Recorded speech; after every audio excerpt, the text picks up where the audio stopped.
Yo, what's up mga idol? Good morning sa inyong lahat. Dito ako sa garahe ngayon kasi wala pa akong booking doon sa warehouse sa pinipikapan namin. So ngayon, naghugas kami ng truck. Ito, para malinis naman kasi puro biyahe.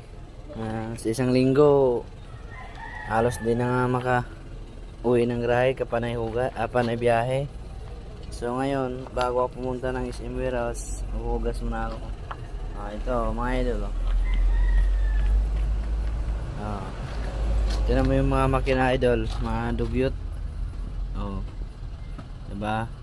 Kailangan natin hugasan yan mga idol. Puro langis na. Ayan. Luma na pala yung kabayo ko mga idol.